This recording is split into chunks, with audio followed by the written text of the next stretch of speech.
Mga celebrities na pinagbintangang mga agaw ng lalaking may karelasyon na.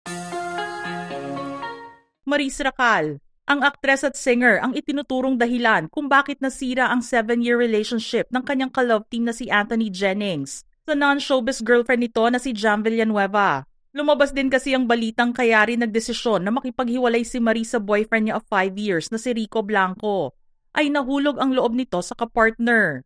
Nailabas din ang ilang mga resibo na magpapatunay na mayroong namagitan kina Maris at Anthony dahil sa mga private convo screenshots na ipinakita ni Jam.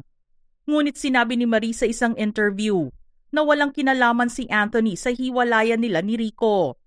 Ganoon din naman ang sinabi ni Anthony sa pagkumpirma nito na break na sila ni Jam. Magkaibigan lang daw sila ni Maris. Andrea Brillantes.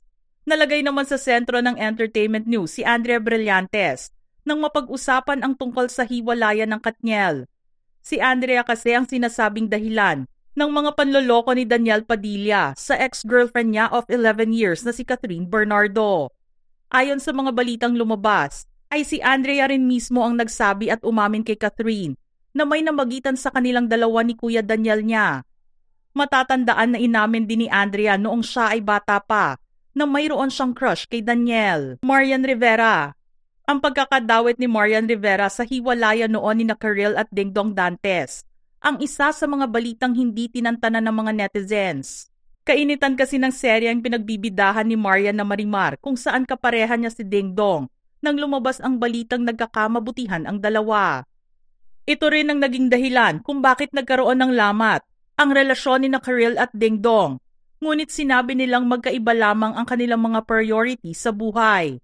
Kinalaunan ay nakitang very close at sweet sa isa't isa sina Marian at Dingdong.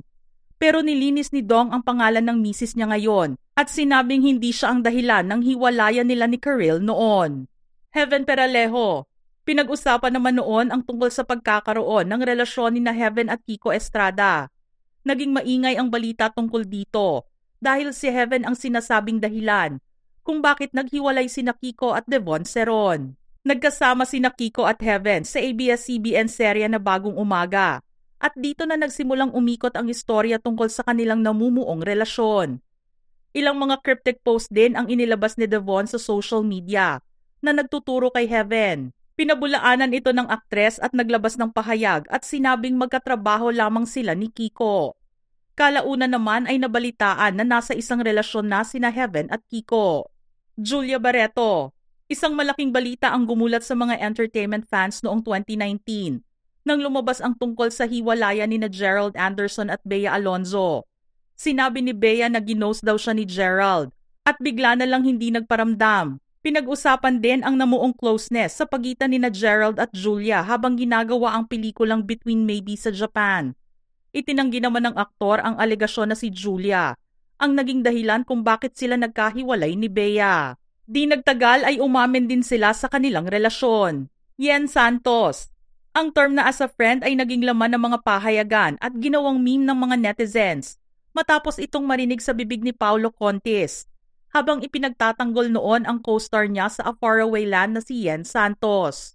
Sinabi nito na walang kinalaman si Yen sa hiwalayan nila ng ex-partner of 6 years na si LJ Reyes kahit inamin niya na nagloko siya habang nasa relasyon sa aktres.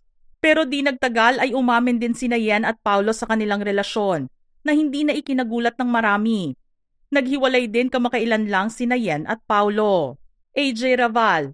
Ang anak ng action star na si Jeric Raval ang sinasabing dahilan kung bakit umabot sa hiwalayan ang relasyon ni Alger Abrenica at Kylie Padilla. Taong 2021 nang sumabog ang isyong ito at kinumpirma rin ng ama ni Kylie na si Robin Padilla na nagkaroon ng ibang babae ang kanyang manugang. Nagsimula ring pag-usapan ang ilang sightings kina AJ at Aljur na magkahawak ng kamay at sweet sa isa't isa. Pero matagal din nilang itinanggi ang kanilang relasyon kahit obvious naman. Kinumpirma lamang ng dalawa ang tungkol dito noong February 2023. Frankie Russell. Naungkat ang pangalan ng model at beauty queen na si Frankie Russell bilang third party sa relasyon ni Diego Loizaga at Barbie Imperial. Pero mariing itinanggi ni Diego ang tungkol dito at sinabing walang kahit na sino ang sumira sa relasyon nila ni Barbie. Napag-alaman naman na sikretong nakikipag-date si Diego kay Frankie noon Nakalaunan ay inamin din nila sa publiko. Ang pag-unfollow naman ni Diego kay Frankie sa social media ay method acting lamang daw para mapaganda ang pagdadala sa kanilang mga karakter sa pelikulang Pabuya na kanilang pinagsamahan. Connie Reyes.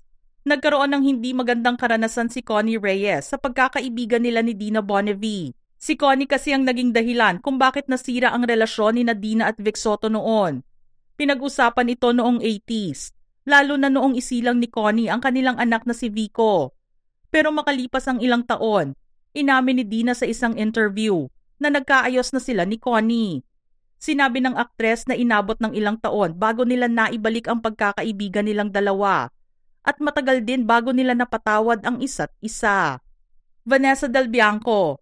Usap-usapan naman noong 90s ang pagkakalink ng pangalan ni Vanessa Del Bianco sa noontime show host ng Magandang Tanghali Bayan na si John Estrada. Dahil dito kaliwat kanan ang lumabas na balita tungkol sa kanilang relasyon.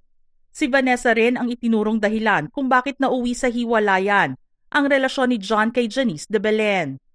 Naging kontrobersyal din ang pagpapadala ng cake ni Janice kay Vanessa sa kanyang kaarawan. Makalipas ang ilang buwan ay bumalik na ng Canada si Vanessa at huminto na sa pag-aartista. Andrea Torres. Matatandaan na si Andrea ang sinasabing rason kung bakit naghiwalay sina Derek Ramsey at Joan Villablanca noong 2019. Nagsimula kasi silang ipareha nang lumipat si Derek sa GMA7 at ginawa ang seryeng The Better Woman. Nakumpirma ang hiwalayan nilang dalawa noong 2020 na tumagal ng mahigit isang taon lamang. Wala ring nangyaring closure sa breakup na ito. Regine Velasquez. Tumatak sa isipan ng mga netizens ang binitiwang salita ng Asia Songbird sa kanilang morning show na Magandang Buhay noong 2022. Proud kasi ito sa pag-amin na siya ay naging third party sa dalawang relasyon. Ang una ay noong pumasok siya sa buhay ni Ariel Rivera, habang karelasyon pa nito si Jelly de Belen. Matagal namang inabot ang pagbabati nilang dalawa na nangyari sa talk show na Sis ni na Jelly at Janice sa GMA7. Pinag-usapan din ng maugnay siya kay Jano Gibbs, habang kasal si Jano kay Bing Loizaga. Galit na hinarap ni Bing noon si Regine sa kasagsagan ng issue. Ang panghuli naman ay sa mister niya ngayon na si Ogie Alcacid. Kasal pa kasi noon si Ogie kay Miss Australia 1994 Michelle Van Eimeren nang magkaroon sila ng relasyon ni Regine. Pero nagturingang mag-best friends sina Michelle at Regine ngayon. Jessie Mendiola.